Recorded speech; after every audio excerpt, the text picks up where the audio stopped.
Hello and welcome back to the channel. I've been doing a fair bit of bike packing recently, and today I'm bike packing with a purpose. I'm in search of a 500-year-old standing stone.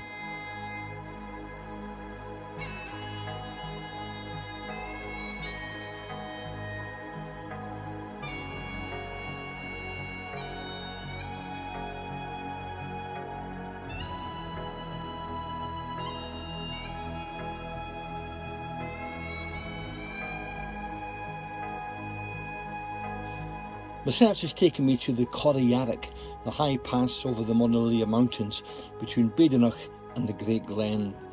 And I plan to camp out for the night somewhere close to the foot of the pass, near Melgarve.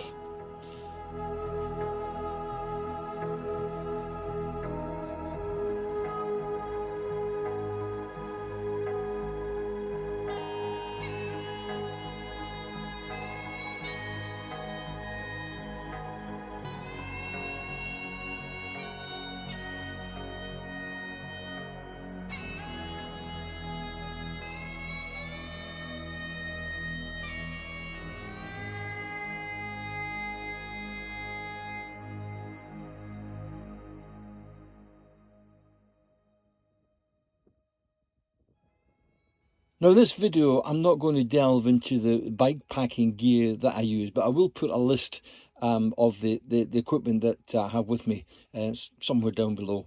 So if anybody's interested in what sort of gear I use, then you'll find a list of it there.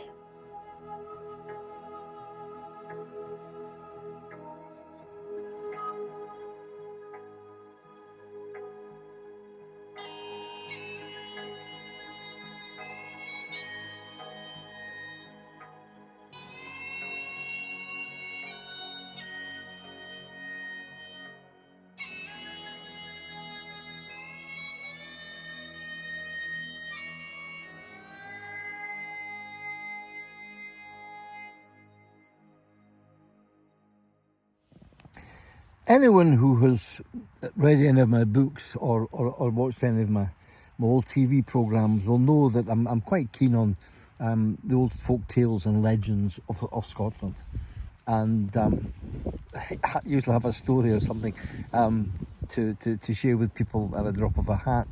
And I've been fortunate enough to tell a lot of these stories to audiences, either on the lectures that I do myself, sometimes on my television programmes, and sometimes at storytelling events and festivals. And one story that I'm particularly fond of, because it's a kind of local story to where I live in Badenoch, and it's a story called The Curse of Cluny. And when you tell these stories, you're never very sure of where they've come from. Sometimes these stories kind of roll around and the swap between Scotland and Ireland, and they get changed a little bit along the way. But the nice thing about the Curse of Cluny is it's actually set here in Badenoch, so it hasn't kind of travelled too far. And you don't know how much truth. This story was set in the 16th century, so you don't know how embroidered the tale has become over the years. And if you can find something that gives a bit of authenticity to the story, then it's very, very special. And this story ends up with a standing stone being erected in memory of a young warrior. And I've often thought, if I could find that standing stone, then it will probably convince me that there is an element of truth to the story. So that's what I've been doing today. I don't know why I haven't really noticed it before, but I've just in the past 2 or 3 days, I found on the Ordnance Survey 1 to 25,000 map that the standing stone I'm looking for is actually on the map. It's on that map as Chathail. Or Chathail stone.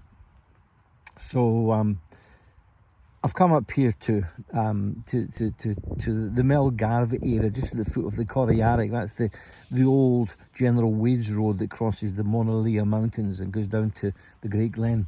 And you know, the story is largely set on the Badenoch side of the Corriaric. So that's why I've cycled up here, and I wanted to go and you know, use the map, and you know, using GPS I can find out more or less exactly where it was, and I found it, and that was absolutely wonderful. Just so pleased. So so what's the story? Let's let me spend a few minutes telling you the story itself.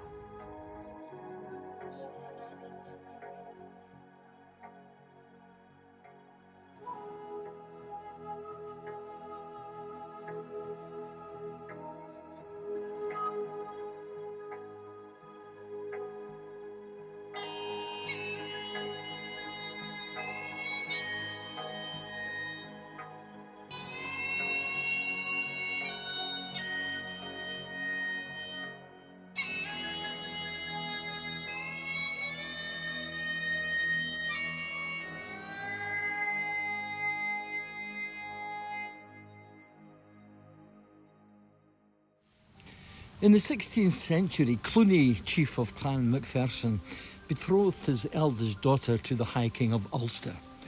The groom's party made its way across the sea to Scotland and north through Lochaber to Badenoch, with a huge entourage of knights and nobles.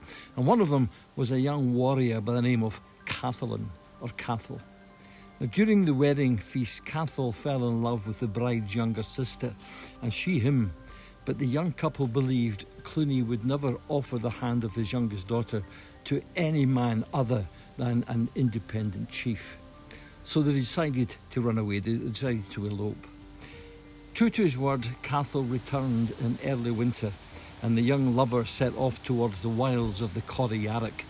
The plan being to flee over the hills to the Great Glen, down to the west coast, where they could catch a boat back to the Antrim coast.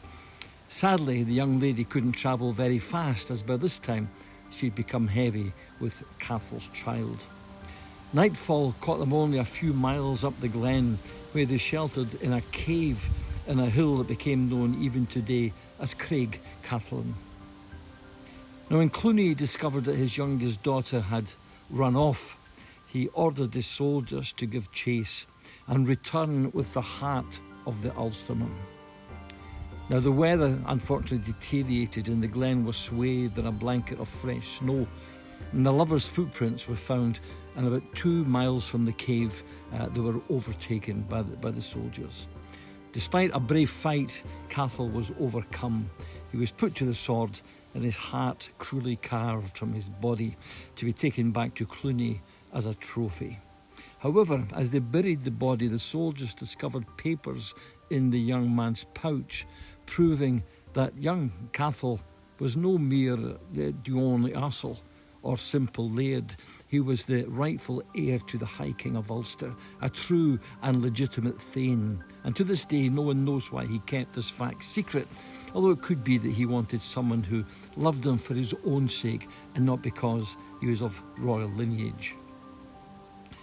When Cluny was told, he expressed great sorrow, but was privately delighted that his youngest daughter hadn't been carried off by a commoner. He ordered a standing stone to be placed over the burial place in due respect of Chathail's rank. And that's the standing stone that I've been looking for today, the standing stone that I actually found. So if you've enjoyed this little video today, could I ask you to maybe tick that little like box, and you know, it all helps. And if you want to hear more tales like this, if you want to see some more of my bike packing adventures, or my campervan air reviews, or just generally what Cameron McNeish Outdoors gets up to, could I ask you to think about subscribing to the channel. It really helps quite a lot with the algorithms and all the rest of it. So there you have it, the curse of Cluny. And I'll go off and I'll see if I can think up another wee tale to share with you next time. So Enjoy your own adventures, enjoy the outdoors, enjoy your camper van if you use one, enjoy your bike if you use one. Just get out there and enjoy life. See you next time. Bye-bye.